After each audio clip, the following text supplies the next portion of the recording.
Secondary drowning, also sometimes called delayed drowning, the terminology that goes around, is really a misnomer. And it's the idea that after someone has experienced an event in the water, that perhaps there's this delay or something that could happen later that's actual drowning related to something that happened earlier. And that's simply not true. So what happens is, I mean, drowning is defined as lack of oxygen from an immersion in a fluid. So it's in the moment. So a drowning either happens or it doesn't happen. When it doesn't happen, we call it non-fatal. When it happens, we call it fatal. So it is not about what people normally think about water being ingested into the lungs that limits breathing, that causes drowning. So again, the idea is the moment kind of happens, and if somebody is non-fatal and they return to normal, they're walking, they're talking, they're just going back about their normal business, or even in a more severe case of non-fatal drowning, they go to see a physician and the physician releases them. There is no medical indication that something will come up later that is then going to be called drowning. Okay. And I know you didn't treat this person and you're not directly familiar with the situation. Could chlorine cause problems after swimming? Right. So chlorine is a chemical, and actually a byproduct of chlorine, when it's done its disinfectant job, is called chloramines. And people can actually have all kinds of reactions to chloramines. Chlorine itself, not so much, but when it's had this reactive state, the gas can be irritating to lungs. So that might be the case. And that's, we always recommend that people not ingest pool water because of the chemicals. And there's also, depending how well the water is taken care of, there could be things like cryptosporidium, other bacterias, Giardia. So it's not recommended to swallow it anyway, but the simple act of the chloramines are kind of a gas that lay on the top of the pool layer, more on indoor pools than outdoor pools, because indoor pools rely on ventilation to move it.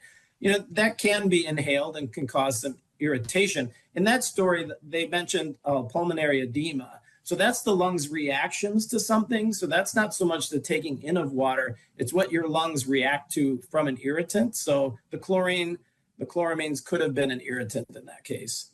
Okay. What's the takeaway here, especially, and I saw this woman's post it showed up in my news feed.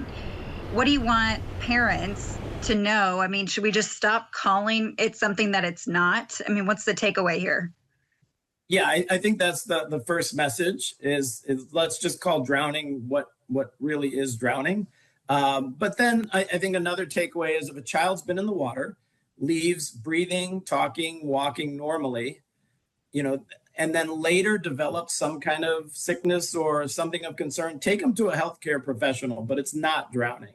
It should be detached from drowning. Whatever the physician or healthcare professional decides it is, lung irritation. I know for me personally, when I swim outdoors, the allergens lay on the top of the water and I can have, allergic reactions. So just making sure we know they're separate. Drowning is a very distinct event, again, from lack of oxygenation due to immersion in fluid, not ingesting fluids. What's the harm in calling it, and of course, I'm coming from a lay perspective here, what's the harm in calling it secondary drowning when, as a mom of a toddler, my brain goes exactly to what I think it might be, Right. Yeah. Yeah. And I think the danger is that it puts fear in people that something can happen post immersion in the water that medically does not happen. So I think it sets off alarm bells that aren't there, that just don't need to be there. So, I mean, for example, a child just in the general nature of learning to swim might go under and cough and spout a little bit. But if that's it and it's resolved, it's done. There's no medical knowledge that something's going to come back later related to drowning, right? Right.